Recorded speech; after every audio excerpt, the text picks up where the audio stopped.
Josh Allen wants to put it all on himself. The expectations have never been heavier. PITTSFORD, NY, when Josh Allen was a kid, he was a notoriously poor loser. Oh, I mean, bat throws. I got benched a couple of times for throwing helmets after a strikeout in Little League. Allen recalled Monday after a Buffalo Bills training camp practice at St. I always wanted it so bad as a kid.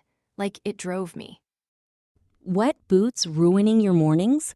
This silent, fanless dryer gently dries boots, shoes, and gloves overnight while helping reduce damp odors, so your gear is ready when you are.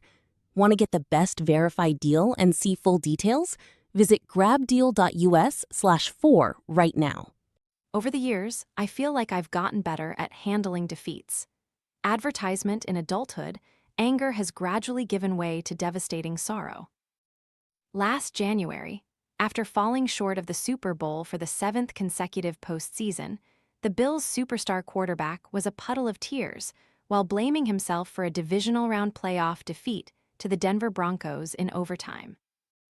The scene was so jolting to Buffalo owner Terry Pegula that, at a news conference 4 days later, he cited it prominently while explaining his decision to fire coach Sean McDermott after 9 seasons. 7 months have passed, but Allen told me he still harbors guilt for McDermott's dismissal, saying, "I think about that all the time. There are certain plays throughout the game, and that's going to be every game where you're like, I could have done more, and I always feel like I can do more." Allen arguably shoulders more of a burden than any football player on the planet.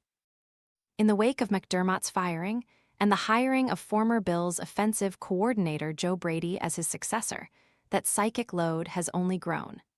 Now 30, the 2024 league MVP is facing a heightened level of scrutiny. The optics of the Bills' playoff defeat in Denver, where Allen was responsible for 4 of the team's 5 turnovers, and the firing of McDermott, who went 98-50 and 8-8 in the postseason, 2 days later have not been kind to him. Part of that stems from the elevation of Brady, who during his 4 seasons as a Buffalo assistant had developed a close relationship with Allen. The fact that Allen sat in on Brady's interview and those of other candidates during the Bills' coaching search added to the collective cynicism. None of this is especially fair to Allen. For one thing, his guilt often is misplaced. While his turnovers against the Broncos were legitimately harmful to the Bills' cause, they were an aberration. He'd played well in most of Buffalo's previous 6 playoff defeats, including a pair of AFC Championship game losses to Patrick Mahomes and the Kansas City Chiefs. Advertisement as for Brady's ascent, sources familiar with the coaching search insist that while Allen asked questions of candidates and provided input after the interviews, he was never included in discussions about who to hire. "I can honestly say, Joe went out there and he earned it," Allen said. The way that he interviewed, how hard he works as a coach, and the success that we've had as an offense over the last few years, he earned it. As a reward, Brady has been greeted by some of the highest expectations ever faced by a first-time NFL head coach. If the Bills don't reach the Super Bowl, where they haven't been since the 1994 game, let alone win it, it won't just be the new coach who faces potentially negative consequences. "This is what it is, and we know it," said Deion Dawkins, the Bills' 5-time Pro Bowl left tackle and proud protector of Allen's blind side. "And I know it, I've been here for 10 years and know that if we don't win, guys are not just gonna be around forever. That is on the top of my mind, like, bro, I want to win because I want stay in Buffalo. Welcome Joe Brady and get all the missiles flying. We need to hit all targets." Allen, of course, will be anchoring the aerial assault on game days, as well as charging into the defensive backfield and throwing his massive frame into the fray. His commitment, on and off the field, resonates in a locker room that feeds off his competitive energy. "What I love about Josh Allen is he has high expectations for himself," Brady said, "and I think our guys respect him for who he is. He gives everything he's got."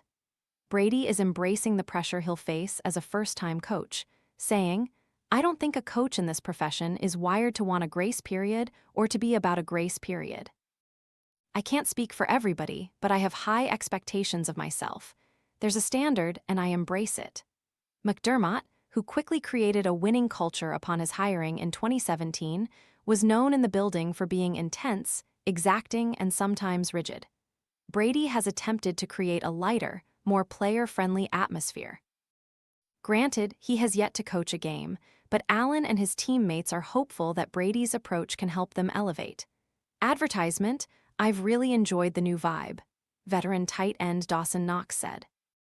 "Joe's done an incredible job creating energy, getting the guys to hype each other up, creating the culture, kind of building off what we've already had here, but also adding his little twist on things. It's easy to get the juices flowing." Less easy, for Allen and his offensive teammates, has been adjusting to the Bills' new defense. While McDermott ran a 4-3 scheme derived from longtime Philadelphia Eagles defensive coordinator Jim Johnson's blueprint, rookie defensive coordinator Jim Leonhard. Most recently, the Denver Broncos defensive backs coach and pass game coordinator is employing a 3-4 alignment designed to exploit one-on-one matchups on the line of scrimmage. "It's an SOB for a quarterback," Allen said. "Just the movement, the fronts that you get, the rotation stuff, the pressures from different looks. It throws a lot at you. I'm very excited to see what our defense can do this year." Change is in the air in Western New York as the Bills will open the newly constructed Highmark Stadium on Aug. 15, hosting the Carolina Panthers in their preseason opener. That aligns with the current theme in Allen's personal life. 4 months ago, he and his wife, actress Haley Steinfeld, welcomed a daughter, Harper, a life-altering development that provoked more public tears as the quarterback spoke at a charity event last month. "New coach, new stadium, new child, there's so much new going on," Allen said. "And it really does feel like a complete reset."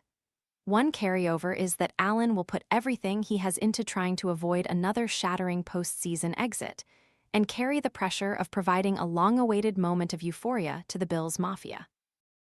And if the quarterback falls short, it will all come crashing down on him, like a fat, drunk pregame tailgater diving onto an overmatched folding table. Advertisement: "He carries the weight of a whole fan base, of a whole city, on his shoulders gracefully," Knox said. "If there's anyone who's built for it, it's him. But that guy puts on the cape, man, and no one else can wear it like he does. We're not afraid to talk about it. We want to win this Super Bowl for this fan base, for this city, for the whole state, but we also want to win the Super Bowl for 17. Unless, and until Allen sheds the tears of joy that would accompany that accomplishment, he'll keep hauling football's heaviest load."